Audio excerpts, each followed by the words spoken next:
I never meant to hear those words. Standing in my mother-in-law's hallway, I froze as my wife's hushed voice reached my ears. "He's a joke in bed, Mom. I swear I have to fake it every time."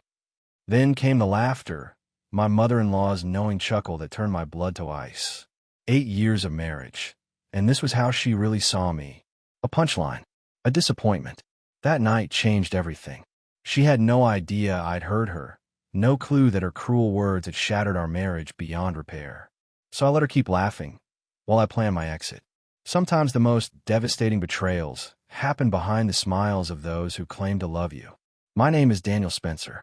I'm 42 years old, and until 3 months ago, I thought I had a decent marriage. Not perfect, what marriage is, but solid enough. Natalie and I have been together for 8 years, married for 6.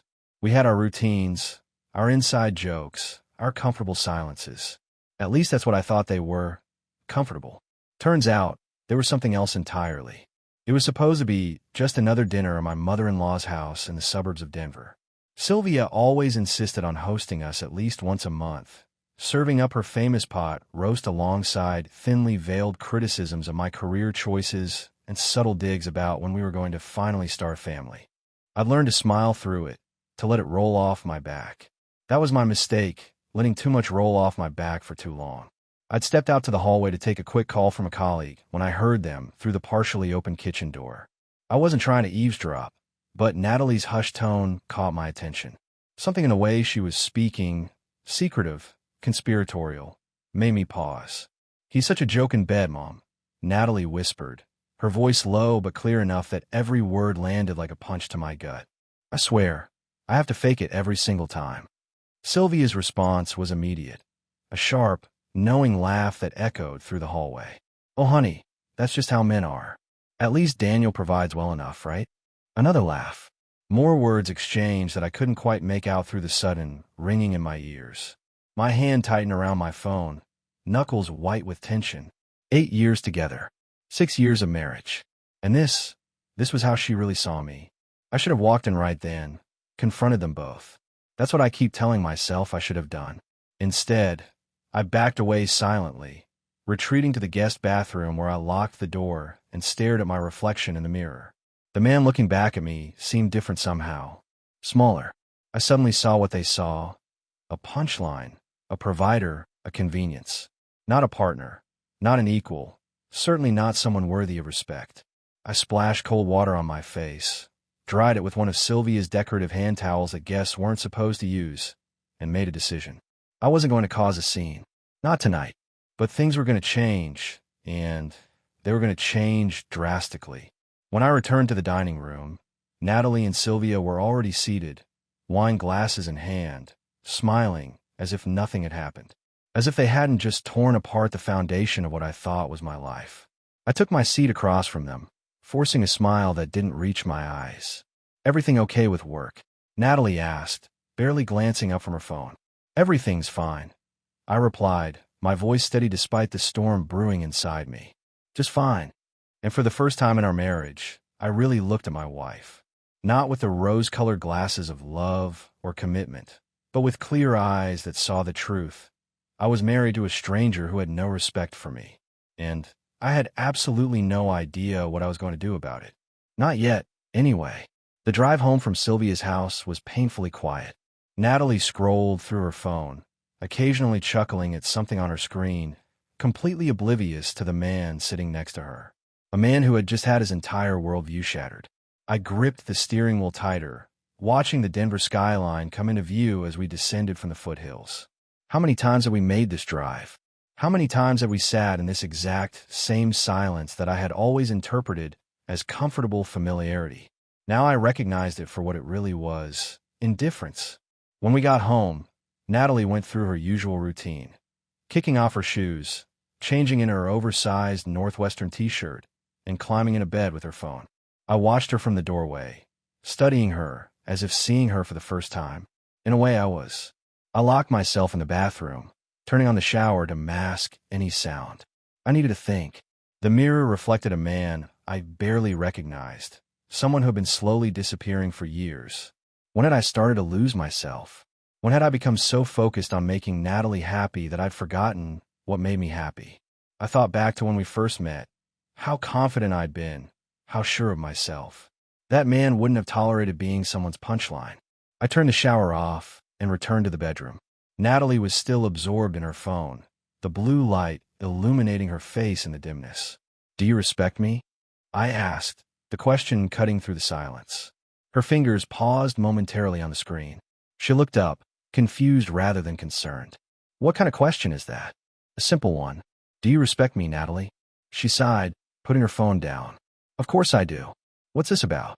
But there was no conviction in her voice, no genuine reassurance.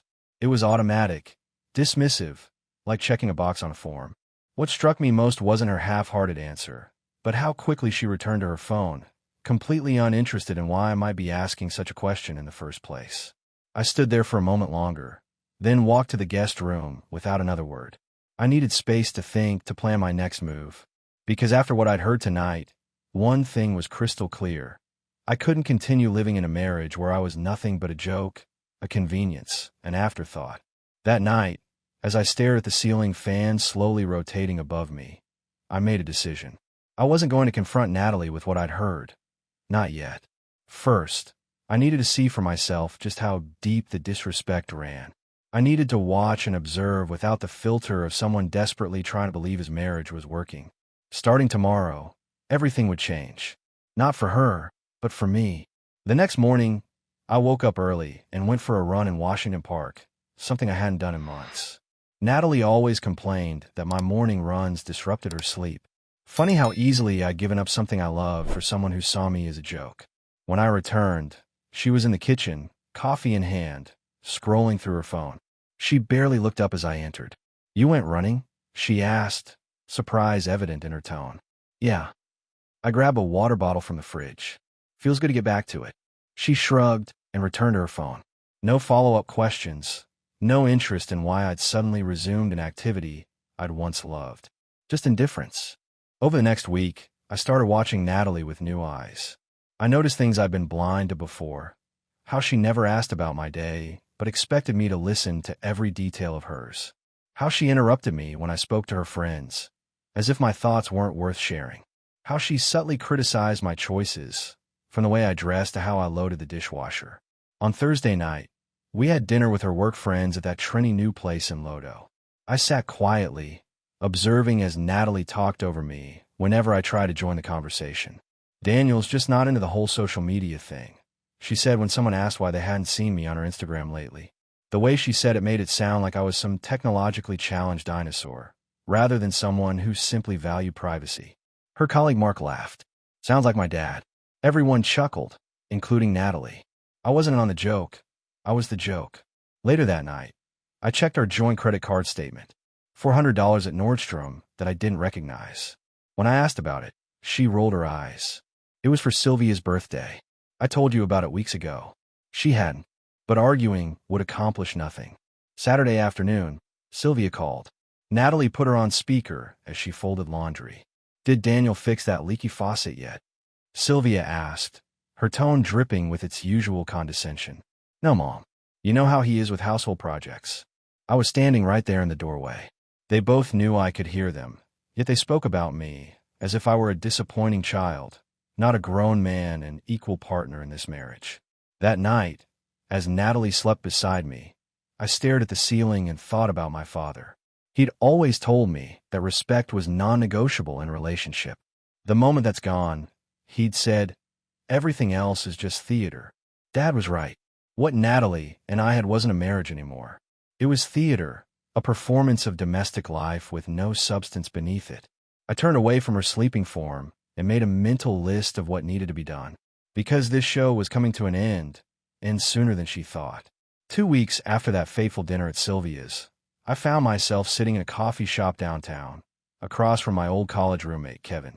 We'd drifted apart over the years, another casualty of my marriage. Natalie had always found him too loud and immature. Looking back, I realized she'd systematically isolated me from most of my friends. "You look like hell," Kevin said bluntly, stirring his Americano. I hadn't told him why I'd reached out after nearly a year of silence, just that I needed to catch up. But Kevin had always been perceptive. Marriage troubles, I admitted, the words feeling strange on my tongue. I'd never spoken them aloud before. Kevin nodded, unsurprised. I figured something was up when Natalie started untagging you from her posts last year. I blinked. She what? He pulled out his phone. Show me her Instagram. There I was, gradually disappearing from her social media presence over the past year. In the few photos where I remained, I was often partially cropped out or looking away. Digital erasure. Symbolic of what had been happening in our real life. I'm thinking of leaving her, I said quietly. Kevin didn't look shocked. About time. His immediate support loosened something in my chest. For the first time since overhearing Natalie's words, I felt like I wasn't crazy for feeling betrayed. I need a lawyer, I said, and a place to stay, just for a while. I've got a spare room, Kevin offered without hesitation. As for lawyers, my cousin Sarah is one of the best divorce attorneys in Colorado. I'll text you her number. I felt a strange mixture of gratitude and grief. This was really happening. That evening, I called Sarah from my car in the parking garage at work. She was direct and efficient, laying out exactly what I needed to do. Gather financial documents, change passwords, secure personal items of value, find temporary housing, all while maintaining the status quo at home. The element of surprise is your only advantage, she advised. Once you serve papers, the dynamic will change completely. I thought about the way Natalie casually dismissed me, how she and Sylvia spoke about me when they thought I couldn't hear. How would they react when they realized I'd been listening all along? Back home, Natalie was on the phone with her mother, laughing about something. She waved absently as I walked in, not bothering to end her call. I smiled back, playing my part. But inside, something had hardened. The hurt was crystallizing into resolve, the confusion into clarity. This weekend, Natalie was flying to Chicago for her college roommate's bachelorette party. She'd be gone for 3 days. Perfect timing to set my plan in motion. Friday morning, I kissed Natalie goodbye as she left for the airport. Her overnight bag seemed unusually large for a 3-day trip, but I didn't comment. I'd stopped asking questions weeks ago, part of my strategy to appear disinterested while I made my preparations. Try not to burn the house down, she joked as she slipped into her Uber. I forced a laugh. Have fun with the girls. As soon as her car disappeared around the corner, I sprang into action. Sarah had given me a detailed checklist, and I had exactly 72 hours to complete it. First stop, our home office. I gathered tax returns, investment statements, property deeds, and insurance policies, scanning everything into a secure cloud drive that only I could access. I photographed valuables, artwork we'd collected, Natalie's jewelry, most of which I'd paid for, electronics and furniture. Next, I headed to the bank. I withdrew half the money from our joint savings account, not a penny more than what was legally fair, and opened a new account at a different bank. I provided the manager with a copy of my new mailing address, Kevin's place in Capitol Hill. By evening, I was systematically working through Sarah's checklist. Change passwords on personal email accounts. Check. Secure personal documents like birth certificate and passport. Check. Order credit reports. Check. Begin documenting instances of disrespect or mistreatment. Check. That part was easy. I had plenty of material. Saturday morning, I rented a small storage unit and moved items of personal value. My grandfather's fly fishing gear, the vintage record collection Natalie had always threatened to donate, family photos from before our marriage. Things I couldn't bear to lose in a contentious divorce. That afternoon, Kevin helped me move essential clothing and personal items to a spare room. We worked efficiently, knowing time was limited. You're doing the right thing, Kevin reassured me as we loaded the last box into his SUV. I watched you disappear these past few years. The old Daniel wouldn't have taken this crap for so long. He was right.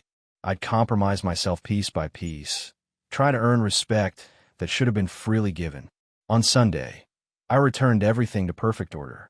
The house looked untouched, with no evidence of my preparations. I even prepared Natalie's favorite dinner for when she returned, a final act in my role as devoted husband. That evening, I stood in our bedroom, looking at the wedding photo on the dresser. We looked happy, hopeful. Had it all been an illusion from the start? Or had something broken along the way? It hardly mattered now. My phone buzzed with a text from Natalie. Flight landed. Be home in an hour. I took a deep breath, readying myself for the performance of normalcy. But something had shifted inside me. The man who had overheard his wife's cruel words at Sylvia's dinner table was gone. In his place stood someone new, someone with a plan, with self-respect, with boundaries. Someone who was finally ready to walk away.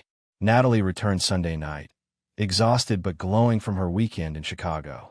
She breezed through the door, barely acknowledging me, as she wheeled her suitcase to the bedroom. I noticed she had a new bracelet, gold with small diamonds. Not the kind of trinket you'd typically buy yourself at a bachelorette party. How was the party? I asked, setting a plate of her favorite pasta carbonara on the dining table. Amazing. She scrolled through her phone, showing me photos of the girls at various clubs and restaurants. Jenna's fiancé arranged for us to have VIP access at the Underground. You know, that exclusive club I told you about. I nodded, though she'd never mentioned it before. Another small lie in a tapestry of deception. As she talked, I studied her body language, relaxed, confident, without a trace of guilt or discomfort. The perfect performance of a wife sharing her weekend with her husband. Except I didn't believe the performance anymore. "You're being quiet," she remarked as she finished her wine. "Everything okay?" In the past, I would have immediately reassured her. Now I simply shrugged. Just tired. Her brow furrowed slightly at my uncharacteristic lack of interest, but the moment passed quickly. She was far too absorbed in her own world to notice the seismic shifts in mine. Over the next 2 weeks, I implemented phase 2 of Sarah's strategy, emotional distancing. I came home later from work. I stopped texting during the day. I declined invitations to dinner with her friends. Small changes, nothing dramatic enough to trigger suspicion, but enough to create distance. At first, Natalie didn't seem to notice. Then, slowly, I saw confusion creep into her expressions when I didn't respond to her the way I used to. Like a pet owner whose dog suddenly stops fetching, she was perplexed by the change in behavior, but not particularly concerned. The third Thursday after her Chicago trip, I was working late in our home office when Natalie came in looking uncharacteristically uncertain. "Are we okay?" she asked, leaning against the doorframe. I looked up from my laptop. "What do you mean? You've been different lately." "Distant." I closed my computer, giving her my full attention. "Have I?" "Yes." She crossed her arms defensively. "You hardly talk to me anymore. You've been coming home late. You didn't even react when my mother called to say she's extending her Vail condo stay and wants us to visit." I hadn't reacted because I knew I wouldn't be going to Vail with her. Not now. Not ever again. But she didn't need to know that yet. "I've just been busy," I said, my voice carefully neutral. End of quarter is always crazy at work. She seemed to accept this, relieved to have an explanation that didn't require deeper examination of our relationship. "Well, try to be more present," she said, the command thinly veiled as a request. People were starting to notice. Lisa asked if we were having problems. There it was. Not concern for our relationship, but concern for how it appeared to others. Classic Natalie. "I'll work on it," I promised, knowing it was the last promise I'd ever make her. That night, as Natalie slept beside me, I slipped out of bed and finished packing the last essentials I'd need at Kevin's place. In 3 days, the divorce papers would be ready. In 3 days, Natalie would finally understand that I had heard every word at her mother's house, and that those words had consequences. As I carefully closed the drawer, I caught sight of myself in the mirror. For the first time in years, I recognized the man looking back at me. The day before the divorce papers were to be served, I felt an unexpected wave of nostalgia. Not regret, I was far beyond that, but a mourning for what could have been. 8 years of my life invested in a relationship that had been rotting from within. I allowed myself 1 hour to feel the grief before locking it away. Sarah called that afternoon. "Everything's set for tomorrow. The server will deliver the papers to her office around 2 p.m. Are you ready?" "As ready as I'll ever be." Remember, once she's served, don't engage in lengthy discussions. Keep communications brief and documented. And absolutely do not move back into the house, no matter what she says. That evening, Natalie suggested we go out to dinner. "We haven't had a date night in forever," she said, smiling in a way that once would have melted me. Now I saw the calculation behind it. My distance had finally registered as a threat, and she was trying to reestablish the dynamic she was comfortable with. One where she controlled the relationship. "Sure," I agreed, curious to see how she would play this. She chose our old standby, an upscale Italian place in Cherry Creek where the staff knew us by name. As we settled into our familiar corner table, I observed her carefully. She'd worn the blue dress I once told her was my favorite, applied extra effort to her makeup, and was being unusually attentive. "I feel like we've been missing each other lately," she said, reaching for my hand across the table. "I know I've been busy with work and friends, but I want us to reconnect." The performance was flawless. If I hadn't heard her words at Sylvia's house, hadn't spent weeks cataloging her disrespect, I might have been fooled. I played along, curious how far she would take it. Later that night, she initiated intimacy for the first time in months. As she moved against me in the darkness, I couldn't help wondering if she was faking it now, just as she told her mother she always did. The thought killed any desire I might have felt. "Is something wrong?" she asked when I pulled away. "Just tired," I lied, turning to my side of the bed. The confusion on her face was genuine. She wasn't used to rejection, especially not after deploying her most effective tools of manipulation. Morning came with a knot in my stomach. I left early, ostensibly for a breakfast meeting, actually to avoid any last moments of pretense. As I backed out of the driveway, I took a final look at the house we'd bought together 4 years ago, with its meticulous landscaping and custom mailbox bearing both our names. By dinner, only her name would remain. I texted Kevin, "It's happening today."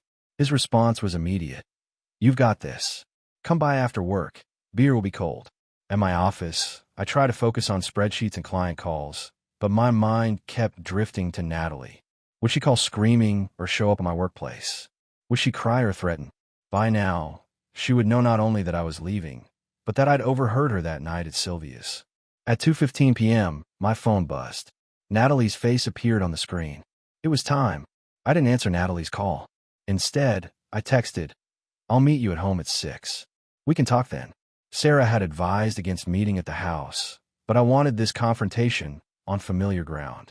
One last time in the space we'd share before closing that chapter completely. The rest of the workday passed in a blur. Colleagues noticed my distraction, but attributed it to an upcoming project deadline. If only they knew the real deadline I was facing. I arrived home at exactly 6 p.m. Natalie's car was already in the driveway, along with another I recognized immediately, Sylvia's Mercedes. Of course she'd call her mother. I should have expected that. The moment I walked through the door, Natalie launched herself at me, papers clutched in her hand. "What the hell is this?" she demanded, her voice shrill. "Divorce papers? Are you out of your mind?"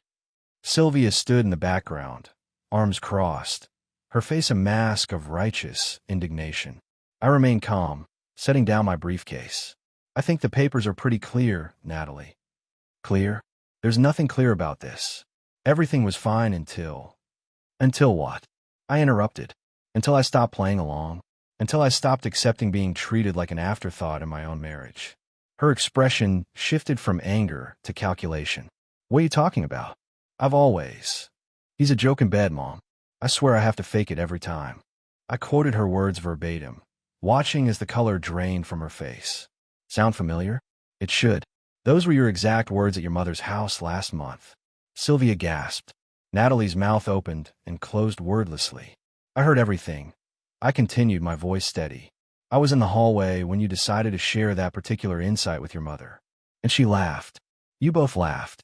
"You were eavesdropping on a private conversation." Natalie finally managed, attempting to shift blame. "I wasn't eavesdropping. I was walking back from taking a call when I heard my wife describing me as a sexual failure to her mother. Tell me, what's the appropriate response to that?" Sylvia stepped forward. "Now, Daniel, every marriage has its rough patches. This isn't about a rough patch." I cut her off. "This is about respect. Or rather, the complete lack of it." Natalie's strategy shifted instantly. Tears filled her eyes. Impressive how she could summon them on command. "It was just girl talk," she pleaded. "It didn't mean anything. You're throwing away 8 years over one stupid comment." "It wasn't just one comment," I replied. "It was the culmination of years of disrespect." That moment just opened my eyes to what I'd been ignoring. She moved toward me, reaching for my arm. "We can fix this. We can go to counseling." I stepped back. "There's nothing to fix, Natalie. I'm done being the butt of your jokes. Done being someone you tolerate rather than respect." "Where have you even been staying?" she demanded, noticing for the first time that some of my things were missing. "That's not your concern anymore." "This is ridiculous," Sylvia interjected. You can't just walk away from a marriage. I turned to her, feeling oddly calm. Actually, I can. And I have. Now who's laughing? The stunned silence that followed was answer enough. The week following our confrontation was exactly as chaotic as Sarah had predicted. Natalie cycled through every emotion possible. Anger, tears, bargaining, threats, sometimes all within the same phone call. You'll regret this, she hissed during one particularly heated exchange. I'm going to take you for everything you're worth. I'll let Sarah handle the legal threats. That's what I was paying her for. Sylvia was worse. She left scathing voicemails, each one more desperate than the last. After everything we did for you, she fumed in one message. Natalie gave you the best years of her life. I deleted them all without responding. Friends and acquaintances began taking sides. Some reached out with awkward messages of support.